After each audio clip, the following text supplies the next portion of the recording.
So students, इस current video में जो करिकुलम कंस्ट्रक्शन विषय पर है, जो कि आपका एक प्रोजेक्ट वर्क है BD 101 पेपर में, यहाँ पर आपको पाठ्यचर्या की अवधारणा और किसी भी एक पाठ्य पुस्तक का, टीचिंग मेथड की एक पाठ्य पुस्तक का मूल्यांकन करना है। इसकी शुरुआत में हमने लास्ट स्लाइड्स में, जो फर्स्ट स्लाइड थी उसमें हमने शुरुआत की नेशनल करिकुलम फ्रेमवर्क की अवधारणा से, means what is there regarding education in the present scenario. 2005 NCF में किन मुख्य बिंदुओं पर फोकस किया गया है, किन को एम्फेसाइज किया गया है, ये सब हमने फर्स्ट चैप्टर में, इस फाइल मेकिंग की फर्स्ट चैप्टर में हमने ये जाना। इसके पश्चात हमने पाठ्यक्रम की अवधारणा को लिया और हमने करिकुलम और सिलेबस के बीच में क्या अंतर होता है, ये भी हमने इसके पश्चात सेकंड चैप्टर में हमने ये देखा। उसके बाद में आपके जो 2 टीचिंग सब्जेक्ट्स होते हैं, हर B.Ed में हर बच्चे के पास 2 टीचिंग सब्जेक्ट्स होते हैं। उन 2 टीचिंग सब्जेक्ट्स में से किसी भी एक पाठ्य पुस्तक का, किसी भी एक टीचिंग मेथड की पाठ्य पुस्तक का आपको मूल्यांकन करना है। और वो मूल्यांकन किस प्रकार करना है, आज इस स्लाइड में मैं आपको बताने वाली हूँ। तो चलिए शुरू करते हैं।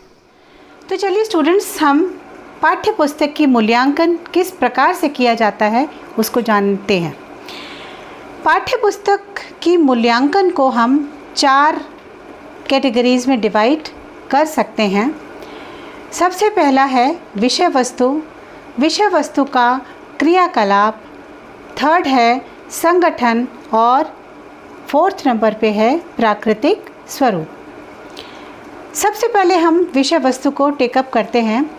हमको मूल्यांकन के लिए एक टेबल हर कैटेगरी के लिए बनाना होगा और वो टेबल इस प्रकार का होगा। यहाँ पर सबसे पहले आपको ये कैटेगरी लिखनी है, मीन्स चलिए हम सबसे पहले विषय वस्तु को लेते हैं। तो यहाँ विषय वस्तु लिखा हुआ है और विषय वस्तु के बाद में हमको यहाँ पर इसका सबसे पहले कॉलम में है बल भार। बल भार मीन्स वेटेज, हर प्रश्न का कितना वेटेज है वो यहाँ पर लिखा हुआ है। और विषय वस्तु वाले कैटेगरी में हर क्वेश्चन का जो वेटेज है वो है 3। और हर प्रश्न को हमको इवैल्यूएट करना है। जैसे कि यहाँ पर कॉलम्स दिए हुए हैं, very poor, very poor, poor, medium, good and very good. और इन सब के मार्क्स भी दिए हुए हैं। वेरी पुअर को नंबर 1 दिया जाएगा, poor will be given 2, medium 3, good को हम 4 नंबर देंगे और वेरी गुड को हम 5 नंबर देंगे।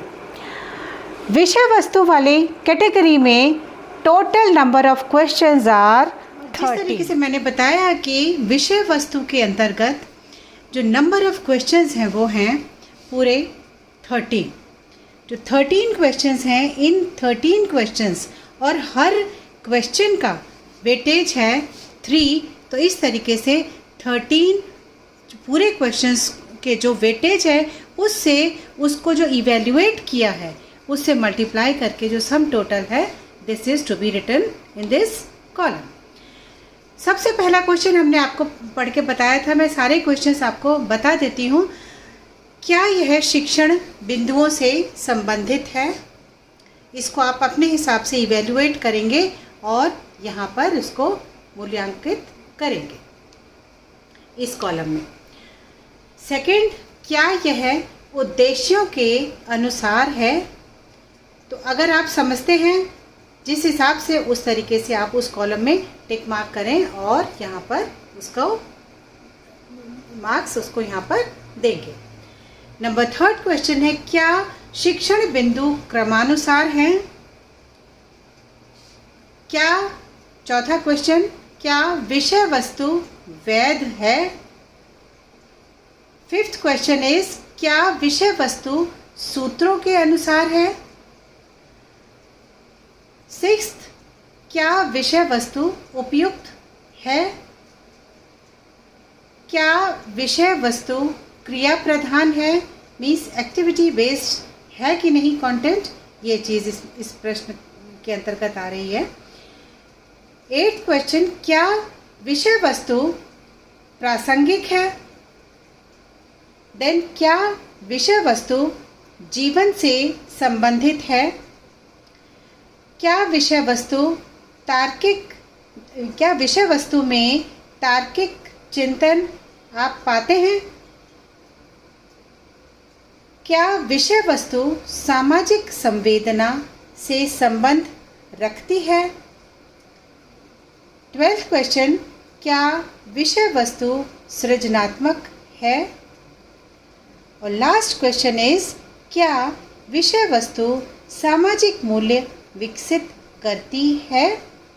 तो ये सभी क्वेश्चंस आपको यहाँ से पढ़ने हैं, इस कॉलम से पढ़ने हैं, और पढ़ने के बाद में ये जो आपने जो नंबर ये वाले कॉलम्स में जो लिखा हुआ है, very poor, poor, medium, good और वेरी गुड, और इनके मार्क्स भी ऊपर दिए हुए हैं। वेरी पुअर को 1 है, पुअर को 2 है, फिर 3 है, 4 है और ये 5 है वेरी गुड को। उस हिसाब से weightage multiplied by these marks, और उसका जो सम टोटल है, this is to be written over here in this column, और लास्ट में यहाँ पर सम टोटल कर देना है। सो इस वीडियो में, इस वाली स्लाइड में विषय वस्तु को लेकर के जो हमने बनाई उसमें इतना ही।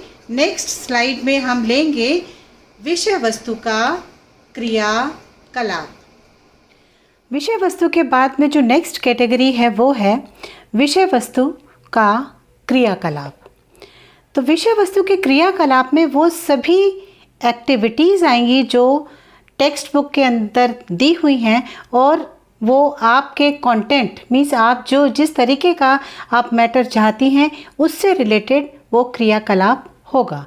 मीन्स वो सारी एक्टिविटीज़ उससे रिलेटेड ही होंगी। तो आप उन एक्टिविटीज़ को मीन्स उन क्रियाकलाप को कैसा पाते हैं, इन प्रश्नों को पढ़ने के बाद में आपको उसे इवैल्यूएट करना है। अब जिस तरीके से विषय वस्तु वाले जो कैटेगरी थी उसमें 13 क्वेश्चंस थे यहाँ पर, लेकिन विषय वस्तु का क्रियाकलाप वाली कैटेगरी में there are only 10 questions. 10 questions आपको इस कॉलम में लिखने हैं। कॉलम टेबल उसी प्रकार की होगी जैसे कि आपने उसमें बनाया था, उसी तरीके का ये कॉलम होगा। यहाँ पर आपको इस कॉलम में आपको विषय वस्तु का क्रियाकलाप लिखना है फर्स्ट में, और यहाँ पर आपको 10 क्वेश्चंस जो इसके अंतर्गत आते हैं वो सभी आपको इसमें लिखने हैं। और जिस तरीके से जो कंटेंट वाले जो क्वेश्चंस थे उन सभी का पर क्वेश्चन था उसका वेटेज 3, और यहाँ पर हर क्वेश्चन का वेटेज है 2। हर क्वेश्चन 2 उसका बल भार है, और उसको उसी तरीके से इवैल्यूएट करना है जैसे कि आपने विषय वस्तु वाले कॉलम में किया था। यहाँ के क्वेश्चंस जो विषय वस्तु का क्रियाकलाप है उसके क्वेश्चंस जो 10 इन नंबर हैं वो है, सबसे पहला क्वेश्चन है, क्या गतिविधियाँ प्रायोगिक हैं? मीन्स जो एक्टिविटीज़ हैं वो एक्सपेरिमेंटल हैं कि नहीं, आपको इसे इवैल्यूएट करना है उसी तरीके से जैसे आपने पहले वाले उसमें कैटेगरी में किया था। मीन्स बल भार को उस टिक मार्क से आपको मल्टीप्लाई, जो मार्क्स दिए हुए हैं जिस कॉलम उसके आपने जहाँ पर भी टिक मार्क किया है उसके ऊपर जो भी मार्क्स दिए हुए हैं उससे उसको मल्टीप्लाई करना है और टोटल यहाँ पर लिख देना है। जिस तरीके से मान लीजिए आपने ये इसका बल भार 2 है और आपने मान लीजिए यहाँ पर न दे करके आपने इसको टिक मार्क किया मीडियम पर, मान लीजिए आपने मीडियम पर किया, तो आप किस तरीके से उसको सम टोटल करेंगे? 2 मल्टीप्लाइड बाय 3, क्योंकि मीडियम वाले कॉलम में जो मार्क्स हमको देने हैं वो हैं 3। तो आपका टिक मार्क मीडियम वाले कॉलम में है, तो इसको 2 को हमको 3 से मल्टीप्लाई करना है। तो 2 3 जा हम यहाँ पर 6 लिख देंगे, 6 लिख देंगे। तो यहाँ पर सम टोटल 6 आ गया। तो इसी तरीके से हर क्वेश्चन को इवैल्यूएट करना है। नाउ सेकेंड क्वेश्चन, क्या अभ्यास कार्य अनुकूल है? मीन्स जो वहाँ पे जो एक्सरसाइजेज हैं वो अनुकूल हैं कि नहीं हैं, आपको ठीक लग रही हैं या नहीं, उसी हिसाब से आपको इवैल्यूएट यहाँ पर करना है। थर्ड क्वेश्चन, क्या अभ्यास कार्य इकाइयों के अनुसार है? फोर्थ, क्या अभ्यास के प्रश्नों का स्तर ठीक है? फिफ्थ क्वेश्चन, क्या अभ्यास के प्रश्न स्मृति या प्रयोग पर आधारित हैं? तो आप जब टेक्स्ट बुक को देखेंगे तो उसमें इन प्रश्नों को आप फाइंड आउट करेंगे कि ये प्रश्न आपको किस प्रकार के मार्क्स आपको देने हैं। तो उसी तरीके से आप यहाँ पर मार्क्स दीजिएगा और इवैल्यूएट यहाँ पर सम टोटल आपको यहाँ पर करना है। नाउ सिक्स्थ क्वेश्चन, क्या अभ्यास प्रश्नावली उचित स्तर की है? सेवेंथ क्वेश्चन, क्या अभ्यास प्रश्नावली विषय वस्तु के अनुकूल है? मीन्स जो आपका विषय वस्तु था, कंटेंट है, कंटेंट के हिसाब से ही आपकी ये जो क्रियाकलाप हैं, जो एक्टिविटीज़ हैं, वो उसको वो उसके साथ ही रिलेट करती हैं या नहीं करती हैं। नाउ एट्थ क्वेश्चन, क्या इसमें संदर्भ सूची संलग्न है? मीन्स रेफरेंस उसमें दिया हुआ है कि नहीं, लास्ट में उस टेक्स्ट बुक में आपको ये देखना है और उसको इवैल्यूएट करना है। नाउ क्या इसमें क्रियाकलापों के सुझाव दिए गए हैं? उसमें सजेशंस दिए हुए हैं या नहीं? 10th क्वेश्चन है, क्या प्रश्नावली में पर्याप्त मात्रा में आंकिक व्याख्या है? मीन्स क्या उसमें डिस्क्रिप्शंस दिए हुए हैं या नहीं? मीन्स कोई भी किसी प्रकार का, मान लीजिए कोई न्यूमेरिकल है तो उसका फुल डिस्क्रिप्शन दिया हुआ है या नहीं। तो इस तरीके से ये आपके 10 क्वेश्चंस आपको यहाँ पर इस कॉलम में लिखने हैं और उनको उसी तरीके से आपको इवैल्यूएट करना है जैसे कि आपने पहले वाली कैटेगरी विषय वस्तु में किया था। और जैसे मैंने पहला वाला क्वेश्चन को आपको इवैल्यूएट करके बताया है। मीन्स 2 3 जा 6 हो गया। और मान लीजिए सेकंड क्वेश्चन में आपने यहाँ पर गुड में टिक मार्क किया है तो 2 मल्टीप्लाइड बाय 4, तो यहाँ पर आ जाएगा 8। यहाँ पर आपको 8 लिखना होगा, जैसे कि मैं लिख रही हूँ 2 multiplied by 4 is equal to 8। तो इस तरीके से आपको यहाँ पर 8 लिख देना है। इसी तरीके से हर क्वेश्चन को आपको इवैल्यूएट करना है और लास्ट में आपको समिंग अप यहाँ पर लास्ट में इधर कर देनी है। ये यहाँ पर इस जगह पे आपको इवैल्यूएशन, इसका जो सारे जो टोटल हैं क्वेश्चंस के, उनका समिंग अप आपको यहाँ पर करनी है। तो ये सारे क्वेश्चंस को आपको ये देखना है और यहाँ पर आपको सारे समिंग अप यहाँ पर नीचे यहाँ पर कर लेनी है। तो इसी तरीके से आपको ये वाली कैटेगरी भी कंप्लीट करनी है। नेक्स्ट कैटेगरी आ जाएगी संगठन की, वो हम नेक्स्ट स्लाइड में लेते हैं। चलिए स्टूडेंट्स, आप विषय वस्तु का क्रियाकलाप करने के पश्चात हम संगठन पर आते हैं। जब पाठ्यपुस्तक का मूल्यांकन किया जाता है तो संगठन प्लेज एन इम्पॉर्टेंट पार्ट। उसमें किस प्रकार से कंटेंट को आपस में कोऑर्डिनेट किया हुआ है, संगठित किया हुआ है, ये चीज़ बहुत इम्पॉर्टेंट होती है। इसलिए मूल्यांकन करते समय आपको इस बात का ध्यान रखना है कि वास्तव में आपको जो चाहिए वो उस पुस्तक में, पाठ्य पुस्तक में संगठित रूप में आप मौजूद है या नहीं। अब विषय वस्तु में जब हमने देखा था तो विषय वस्तु में हमने इसी प्रकार के टेबल में हमने उसका इवैल्यूएशन किया था पाठ्यपुस्तक का, सेम, और क्रियाकलाप में भी सेम टेबल थी, और यहाँ पर table will remain the same in all these 4 categories. तो टेबल वही है। अब हम संगठन को लेते हैं तो उसमें जो नंबर ऑफ क्वेश्चंस हैं यहाँ पर 10 हैं। There are 10 number of questions, और वो उसी कॉलम में लिखने हैं पहले वाले में, और बाद में कॉलम्स उसी प्रकार से, जिसको कि हमने वेरी पुअर को 1 दिया है, पुअर को 2, medium, good and very good को 3 और 4 और 5 दिया है। इसमें संगठन वाले कैटेगरी में हर प्रश्न का बल भार इज़ 3। विषय वस्तु में हर प्रश्न का वेटेज था 3, और क्रियाकलाप वाले कैटेगरी में था 2, और इसमें भी हर प्रश्न का जो बल भार है वो 3 ही रहेगा। और इवैल्यूएशन सेम उसी प्रकार से जैसे हमने पहली 2 कैटेगरीज में आपको बताया है। इसका पहला प्रश्न है, क्या पुस्तक की भाषा छात्रों के अनुकूल है? अगर आपको ये लगता है कि यस, जो उसकी लैंग्वेज है किताब की छात्रों के बिल्कुल समझ आ रही है, उन्हीं के अनुकूल है, तो आप उसी प्रकार से उसको मूल्यांकित करें। आप उसको वेरी गुड पर भी टिक मार्क कर सकते हैं, और 3 × 5 विल बिकम 15। अब यहाँ पर मीडियम पर टिक मार्क किया हुआ है, तो 3 जा यहाँ पर हो जाएगा 9, यहाँ पर 9 हम कर देंगे। तो इसी प्रकार से आपको वो लिखना है जैसे आपको मैंने पहले 2 कैटेगरीज में बताया था।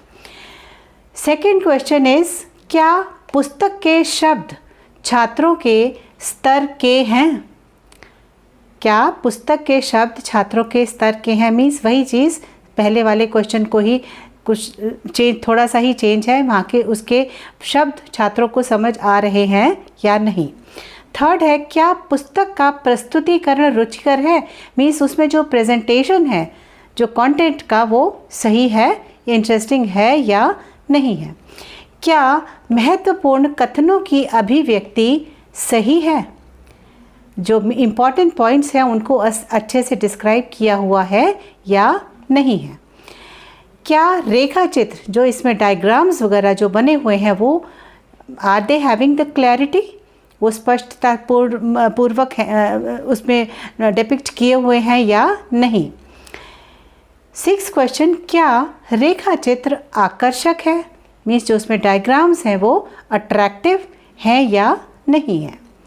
क्या विषय वस्तु का क्रमिक विकास हुआ है? मीन्स जो कंटेंट है उसमें पाठ्यपुस्तक का, उसका एक ग्रेजुअल डेवलपमेंट दिखाई दे रहा है या नहीं।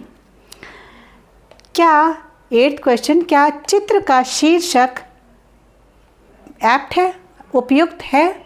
आपको सही लगता है जो उसका जो टाइटल है वो चित्र का वो सही है या नहीं है।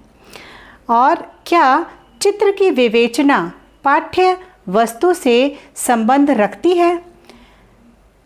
और 10th क्वेश्चन है, क्या पुस्तक की भाषा सरल है? मीन्स क्या इज़ इट अंडरस्टैंडेबल, ये समझ आ रही है या नहीं है। Is it up to the mark, सबकी जो बच्चे हैं उनकी जो IQ लेवल है उसके हिसाब से है या नहीं है। तो इस प्रकार हमने ये देखा कि इसके जो संगठन वाली कैटेगरी है उसमें 10 क्वेश्चंस हैं, और उसको उसी तरीके से इवैल्यूएट करना है जैसे हमने पहले 2 कैटेगरीज़ में किया था। और उसी तरीके से जैसे यहाँ पर जो 3 जो बल भार है, 3 बल भार को अगर हम मीडियम पर टिक मार्क करते हैं, तो मीडियम को 3 दिया हुआ है, यहाँ पर मार्क्स देने हैं, तो 3 × 3 will become, here it will become 9, यहाँ पर 9 हो जाएगा। और ऐसे ही सेकंड क्वेश्चन में अगर गुड पर टिक मार्क किया है तो 3 multiplied by 4 will become, here it will become 12। तो इस तरीके से सभी क्वेश्चंस को यहाँ पर इवैल्यूएट करना है, इसका सम टोटल करना है और नीचे जा कर के सारे क्वेश्चंस के जो मार्क्स हैं उनको यहाँ पर समिंग अप करके आपको आंसर उसका मिल जाएगा। तो चलिए स्टूडेंट्स, हम चौथी कैटेगरी को लेते हैं। अभी तक हमने 3 कैटेगरीज को कवर कर लिया था, विषय वस्तु, विषय वस्तु का क्रियाकलाप, विषय वस्तु का संगठन, ये 3 कवर हो चुके थे। अब है चौथा कैटेगरी, दैट इज़ प्राकृतिक स्वरूप। उसका मीन्स जो उसका देखने में वो कैसी लगती है, वो उस प्रकार से उसको प्राकृतिक स्वरूप की कैटेगरी में रख दिया है। तो उसको प्राकृतिक स्वरूप के अंतर्गत जो जितने प्रश्न हैं वो हैं 10। यहाँ पर इस कॉलम में 10 क्वेश्चंस आपको लिखने हैं और इन क्वेश्चंस के आधार पर आपको उस पाठ्य पुस्तक के प्राकृतिक स्वरूप को आंकना है और उसको मूल्यांकित करके इस वाले सम टोटल वाले कॉलम में लिखना है, जैसे आपने पहले 3 कैटेगरीज में लिखा है। सबसे पहला प्रश्न है, क्या पुस्तक का प्रारूप कक्षा स्तर का है? तो आपको ये पढ़ना है और आपको देखना है कि क्या वास्तव में उसका जो टेक्स्ट बुक है वो कक्षा के लेवल की है या नहीं। और यहाँ पर उसी तरीके से आपको जो बल भार है, यहाँ पर हर प्रश्न का, इसमें प्राकृतिक स्वरूप वाली कैटेगरी में हर प्रश्न का जो बल भार है वो है 1। विषय वस्तु में आपने देखा था कि हर प्रश्न का वेटेज था 3 और क्रियाकलाप वाले में हर प्रश्न का जो बल भार था वो था 2 और संगठन में जो वेटेज था वो था 3, फिर से 3 था और प्राकृतिक स्वरूप में हर क्वेश्चन का जो बल भार है वो है 1। तो इस तरीके से 1 को आपने जिस भी कॉलम में टिक मार्क लगाया है उसके ऊपर जो मार्क्स लिखा हुआ है उससे मल्टीप्लाई करना है और इस सम टोटल वाले कॉलम में लिखना है। मीन्स यहाँ पर अगर 1 बल भार है तो इस प्रश्न का उत्तर अगर आपने यहाँ पर टिक मार्क किया है तो 1 multiplied by 3 will become, here it will become 3। तो इस कॉलम में आपको 3 लिखना होगा, ये आपको 3 लिखना होगा। उसी तरीके से सेकंड क्वेश्चन, क्या पुस्तक आकर्षक है? क्या कागज़ की गुणवत्ता सही है? क्या किताब का भार सही है? मीन्स कभी कभी ऐसा होता है कि बुक्स इतनी हैवी हो जाती हैं कि बच्चों को उठाने में भी थोड़ा कम हैंडल कर पाते हैं वो लोग, तो वो उसका भार सही है या नहीं है। क्या बुक में जो मार्जिन्स दिए हुए हैं वो सही हैं? छठा क्वेश्चन, क्या लेखन स्पष्ट और सुपाठ्य है? जो उसमें जो अंदर मैटर दिया हुआ है क्या वो रीडेबल है? क्या अनुच्छेद के बीच खाली स्थान दिए हुए हैं? पैराग्राफ्स के बीच में खाली स्थान के बाद में जो फिल इन द ब्लैंक्स होते हैं वो दिए हैं या नहीं है? और अनुच्छेद के बीच में भी खाली स्थान है कि नहीं है? पुस्तक का बाह्य स्वरूप आकर्षक है या नहीं है? ये 8वां क्वेश्चन। 9वां क्वेश्चन है, क्या पुस्तक का मूल्य उपयुक्त है? क्या वो सबके लिए अप्रोप्रिएट है? सब लोग उसको इकोनॉमिकल है या नहीं है? और 10th क्वेश्चन इज, क्या पुस्तक विषय वस्तु के अनुरूप है या नहीं? तो स्टूडेंट्स, इस वाली कैटेगरी में अगेन देयर आर 10 क्वेश्चंस और हर क्वेश्चन का वेटेज है 1 और उसको उसी तरीके से मूल्यांकित करना है जैसे मैंने आपको पीछे बताया है, उसी पैटर्न से यहाँ भी उसका मूल्यांकन करना है। सो ऑल दीज कैटेगरीज के थ्रू हमने पाठ्य पुस्तक को मूल्यांकित किया। इसके बाद में हम आगे वाली स्लाइड में हम कुछ एक फॉर्मूला देंगे। फॉर्मूला में ये सारी की सारी जो वैल्यूज़ हैं, जो सम टोटल करने के बाद में जो नीचे आपको वैल्यूज़ आएंगी सबकी सारी चारों कैटेगरीज़ की, उनको पुटअप करते हुए एक फॉर्मूला में आपको रखना है और लास्ट में एक वैल्यू निकालनी है जिससे पता पड़ेगा कि पाठ्य पुस्तक किस रेंज की है। मतलब is it good, very good, medium, poor और वेरी पुअर। तो इसके आगे वाली स्लाइड में हम आपको उसका कैलकुलेशन बताएं। So students, coming to the last segment of this video and that is the evaluation of the text book, जिसमें हम कैलकुलेट करेंगे सभी वैल्यूज़ को और एक फॉर्मूला में पुटअप करते हुए हम एक रियल फिगर हमको प्राप्त होगी, जिससे हमें पता पड़ेगा कि हम बुक को किस कैटेगरी में रख सकते हैं। गुड, वेरी गुड, एक्सीलेंट वाली कैटेगरी में आप उसको उसी हिसाब से रख पाएंगे। तो अच्छी पुस्तक का गुणांक हम कुल प्राप्तांक डिवाइडेड बाय अधिकतम अंक से हम प्राप्त करेंगे। कुल प्राप्तांक मीन्स आपको ये सारी फिगर्स यहाँ पर विषय वस्तु वाली जो टोटल सम टोटल है, एक्टिविटीज़ वाली, और नंबर सी है संगठन वाली, और डी में आपको प्राकृतिक स्वरूप की जो सम टोटल है वो वाली फिगर्स आपको लिखनी है। यहाँ पर हमने a plus B plus C plus D ये डिपिक्ट किए हैं उन सभी वैल्यूज़ के लिए, डिवाइडेड बाय 500। इनको डिवाइड करने के बाद में आपको एक फिगर यहाँ पर मिल जाएगी। नाउ ये 500 जो फिगर है वो किस प्रकार मिली वो हम इस तरीके से मैं बताती हूँ आपको। विषय वस्तु जहाँ पर कि देवर 13 क्वेश्चंस और 3 हर क्वेश्चन का वेटेज था 13 multiplied by 3 is equal to 39। 39 को जब हमने हाईएस्ट वेटेज जो 5 था, मीन्स 0 1 2 3 4 5 जो हाईएस्ट वेटेज था उससे मल्टीप्लाई किया तो हमको 195 मिल गया। Now coming to the activity section, क्रियाकलाप, जहाँ पर नंबर ऑफ क्वेश्चंस वर 10, जिसको हाईएस्ट वेट वो जो बल भार था उससे मल्टीप्लाई किया तो हमको 20 मिल गया। फिर 20 को हाईएस्ट वेटेज 5 से मल्टीप्लाई किया, हमको 100 प्राप्त हुआ।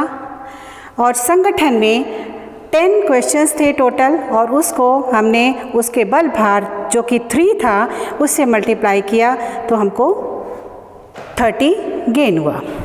Now 30 multiplied by 5 is equal to 150। Now coming to प्राकृतिक स्वरूप में 11 क्वेश्चंस थे जिसका वेटेज था 1, तो 11 multiplied by 1 is equal to 11, और 11 मल्टीप्लाइड बाय 5 जो हाईएस्ट वेटेज है उसे करेंगे तो हमको 55 प्राप्त हुआ।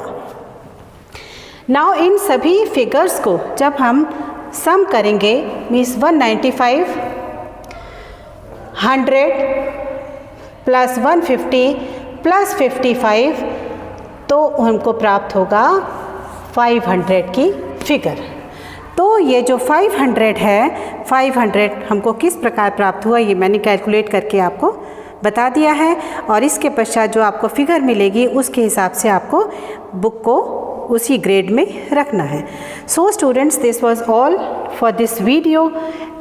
और इसमें जिस तरीके से मैंने आपको सेगमेंट बाय सेगमेंट जो बताया है उसी हिसाब से आपको अपनी फाइल मेकिंग करनी है। सबसे पहला सेगमेंट था NCF 2005, उसके पश्चात था पाठ्यचर्या, फिर था पाठ्यचर्या और पाठ्यक्रम में अंतर, देन आपको पाठ्यचर्या के आधार means basis of curriculum construction आपको लिखना है।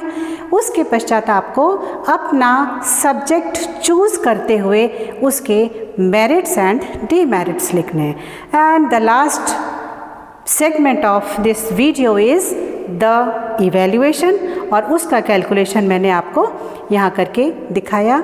सो this was all students, rest will be in our next video. Till then, goodbye, thank you.